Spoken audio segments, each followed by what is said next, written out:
When the board appointed a new MD, everyone expected improvement.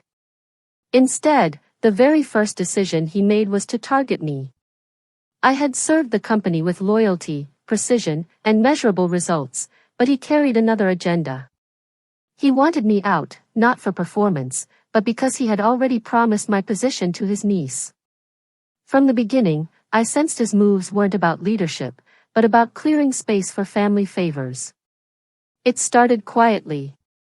He called me into private meetings, suggesting I step aside gracefully, saying the company needed fresh energy.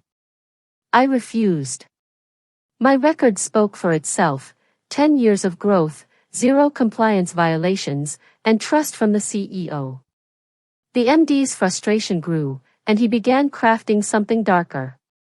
Within weeks, a formal notice reached my desk. I was accused of corruption. The charge was absurd. They claimed I manipulated vendor invoices and siphoned funds. I laughed when I first read it, because I knew every invoice, every transaction had been audited cleanly.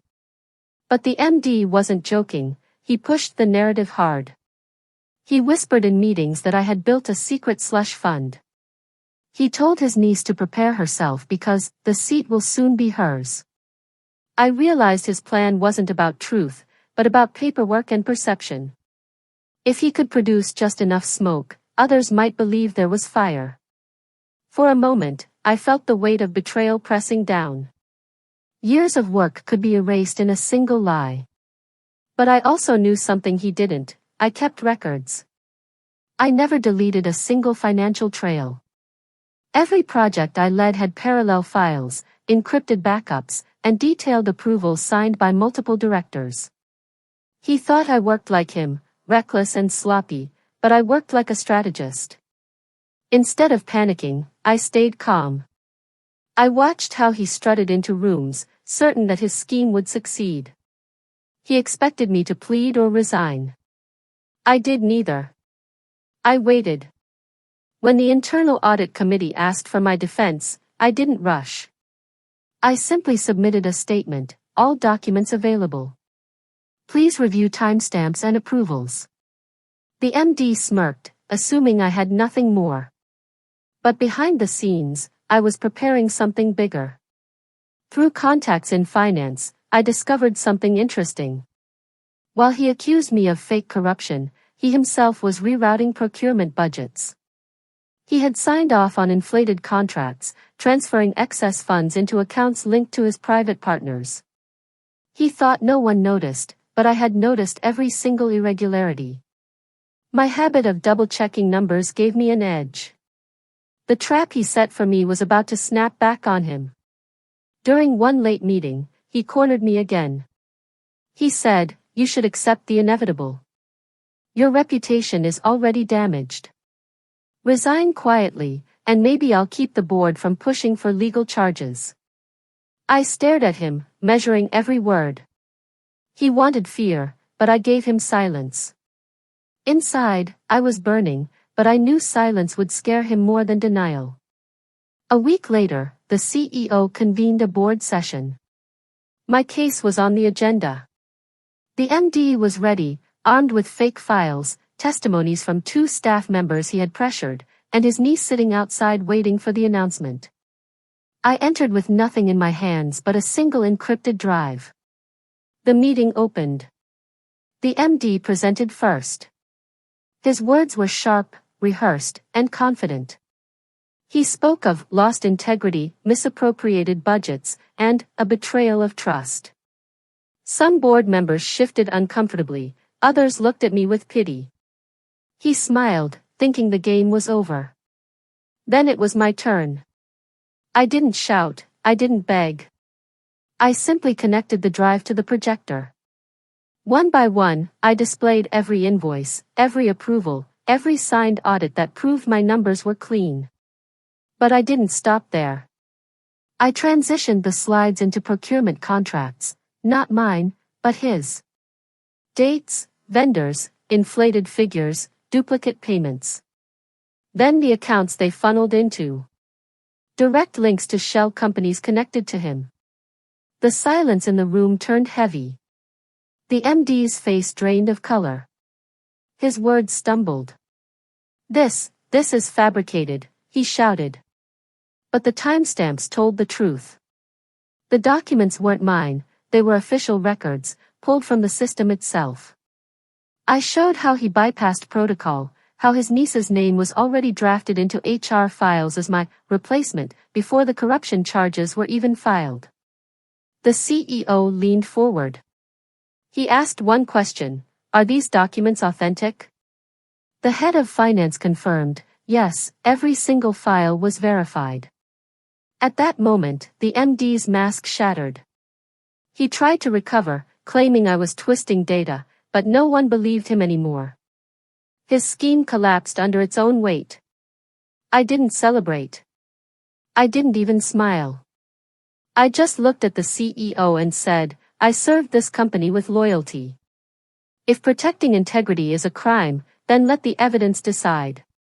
The CEO nodded, and the board exchanged glances. The MD was ordered out of the room. His niece, waiting outside, never got her promotion. But the story didn't end in that meeting. The company had yet to decide how to handle the fallout, and I knew he wasn't going down quietly. Exposing him was one thing, ensuring accountability was another. That battle was still ahead. Please like, comment, and subscribe for support, because this story has only just begun.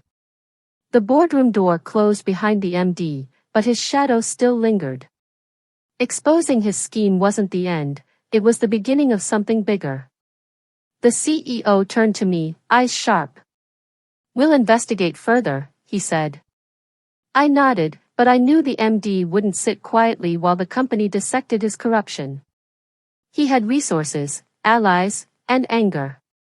That same evening, whispers spread through the office. Some employees avoided my gaze, afraid of being associated with me.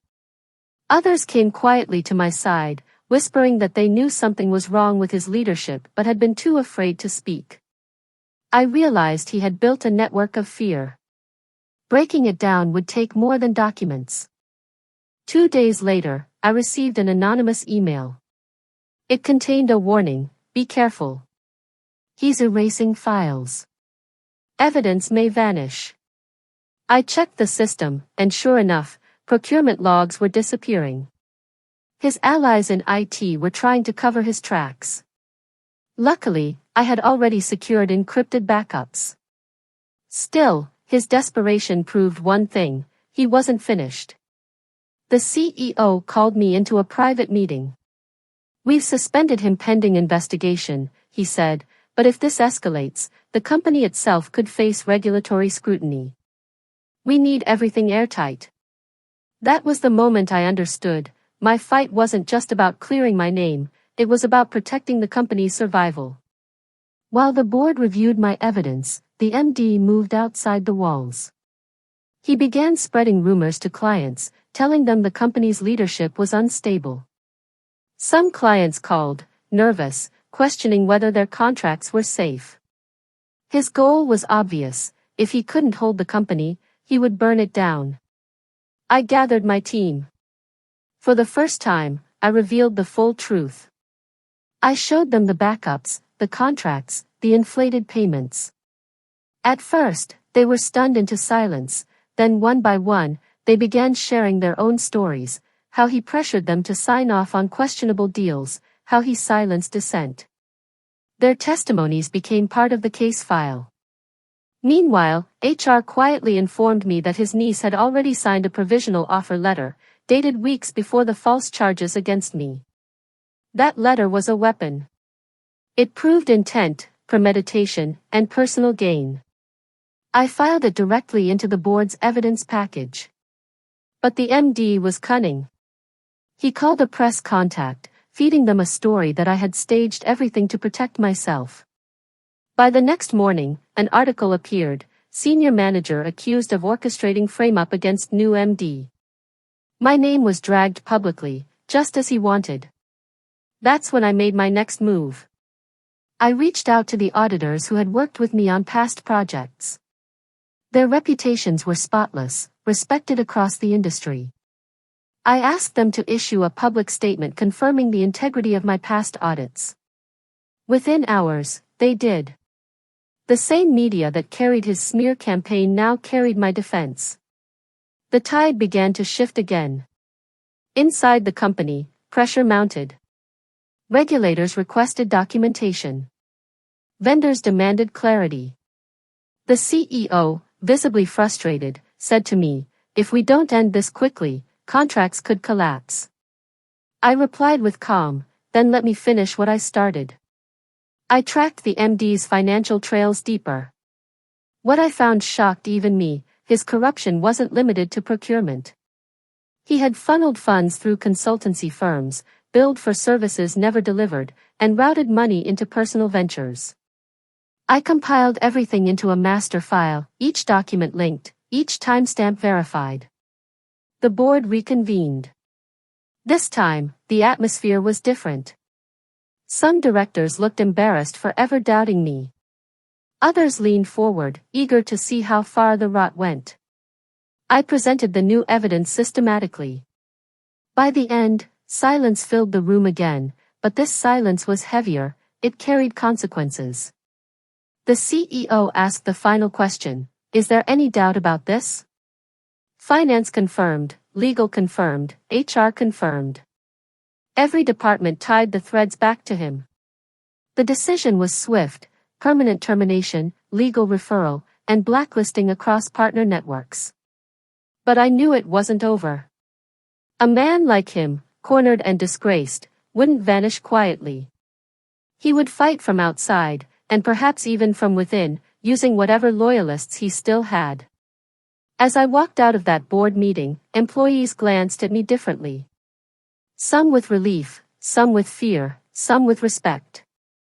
I didn't bask in it. I knew the fight was still alive. The MD had been stripped of his title, but not his pride. Pride makes people dangerous. That night, another anonymous message hit my inbox: "Watch your back. He's planning to leak confidential client data to damage you." My pulse tightened. If he succeeded, the fallout would hit not just me, but the entire company. I had exposed him, but now I needed to stop him from destroying everything around us. The warning about leaked client data wasn't noise, it was a threat designed to destroy everything I had built. If confidential contracts reached competitors, the company could lose millions. Worse, regulators would tear us apart. I couldn't sit idle. If the MD wanted war, I had to fight it strategically. The next morning, I met with the CEO. I told him directly, he's preparing to leak data. If we don't stop him, the company will bleed. The CEO frowned but didn't doubt me. "Do you have proof?" he asked. Proof was what I needed to secure next. I returned to my files. The MD had left digital fingerprints everywhere. Every unauthorized access attempt, every unusual login location, every data export, it all left trails. Within hours, I mapped his activity. He had copied sensitive files weeks before his dismissal. He was waiting for the right time to unleash them. The board wanted to believe the danger was over. They thought firing him ended the crisis. But I knew better. Corruption rarely ends with termination, it ends with accountability. That was the step they hadn't taken yet. I approached legal and demanded immediate injunctions. They hesitated, saying it required airtight evidence. So I gave them more than they asked for: logs, access histories, and copies of the files he extracted. They stared in disbelief. "How did you even find this?" one lawyer asked. I answered coldly, because I knew where to look. He taught me by trying to frame me. While legal prepared court filings, I worked another angle. I reached out to two clients I trusted most, explained the situation in measured words, and assured them the company was containing the threat. They agreed to stand by me. Their loyalty mattered, it meant the MD's leaks, even if attempted, would lose impact. But the MD wasn't finished. He called a press conference, framing himself as the victim. He said he uncovered corruption, claimed I silenced him, and accused the CEO of conspiracy. He tried to spin the story into a scandal, dragging my name again through public mud. I didn't panic. Instead, I released selected documents to the press, real contracts, real audits, undeniable evidence of his theft. Reporters compared his claims with my records. His story collapsed under scrutiny. Public perception swung back. He lost credibility. But credibility loss wasn't enough, I needed him neutralized. Days later, legal secured the injunction. Any release of data would bring criminal charges. But men like him don't stop at legal warnings. He shifted to blackmail. Anonymous calls reached my phone, distorted voices saying I should withdraw my evidence, or else face personal consequences. I didn't flinch. Instead, I recorded every call, traced every number, and logged every attempt. Then I delivered the logs to security. Within days, his network of loyalists inside the company was identified. 3 employees resigned under pressure. The walls around him closed tighter. Still, the danger loomed. He had the files. He had desperation. I knew he would try one final reckless move. The CEO, now fully on my side, asked me, "What will it take to finish this?" I answered, "We need to prove intent. Not just leaks, not just corruption, we need him caught in the act." We set the trap. Using decoy files, we created contracts laced with unique identifiers. Only someone with stolen access would touch them. We released them quietly into the system. Days later, those same files surfaced outside, sent anonymously to a vendor. The chain was complete. He had acted, and we had proof.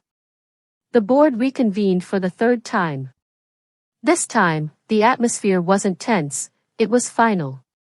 I presented the digital trail, step by step, showing how he attempted to sabotage the company even after termination.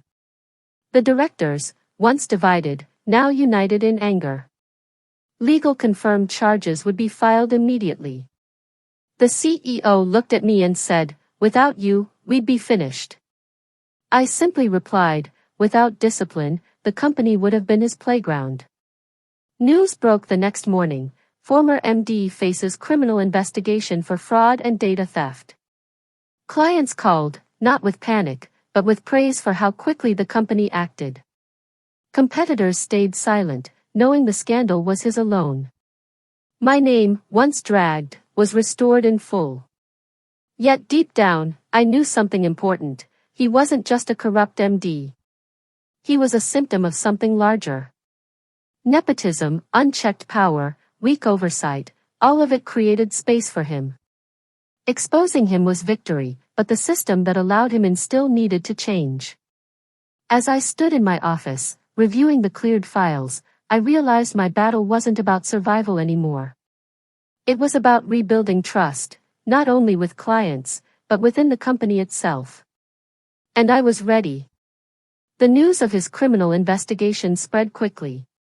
Clients who once doubted us now called to congratulate the company for taking a hard stance against corruption. But while the board felt relieved, I wasn't ready to relax. I knew the MD wouldn't surrender quietly. A man who built his career on lies and nepotism doesn't go down without one last desperate strike. My instincts proved right. Just 3 days after the charges were filed, regulators informed us that someone had anonymously filed a complaint against me. The accusation? That I had fabricated the entire corruption case to take down a rival. It was a mirror image of what he had done to me months earlier. His tactics hadn't changed, he was still trying to weaponize lies. This time, though, the regulators weren't unprepared. I had already submitted every file, every log, and every independent audit. When they questioned me, I didn't defend myself with words. I let the evidence speak. The investigators compared his complaint with my records and dismissed it immediately. That dismissal marked the first time I felt his power truly collapse. But collapse wasn't enough. I wanted closure. I wanted him out of reach forever. The CEO, aware of my resolve, pulled me into a late-night discussion. "What do you want to see happen here?" he asked. My answer was simple: I want safeguards, so no one like him can ever rise again. He agreed, but he warned me it would be a long process. Still, he gave me permission to design reforms for oversight. It was more than a victory, it was a chance to reshape the company. Meanwhile, the MD's trial loomed. His lawyers fought aggressively, arguing that his actions were mistakes, not crimes. But the evidence crushed every excuse. Inflated invoices.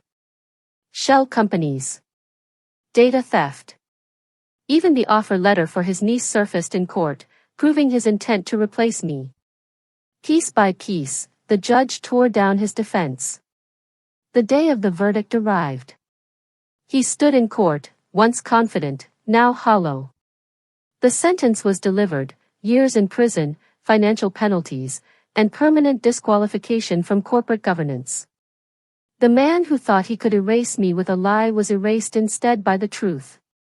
When I returned to the office that evening, employees gathered silently. Some clapped, others simply nodded, but all of them understood what had happened. The corruption that threatened to consume us had been stopped, not by chance, but by preparation. My years of discipline, my refusal to cut corners, had become the shield that saved not only me, but the entire company. Still, I didn't allow celebration to distract me. I began drafting new protocols, independent oversight committees, vendor transparency rules, and whistleblower protections. The board approved each measure. Within months, the company transformed into something stronger, harder to exploit. The CEO called me once more. "You've done more than defend yourself," he said. "You've rebuilt this place." I answered plainly, "I only did what was necessary.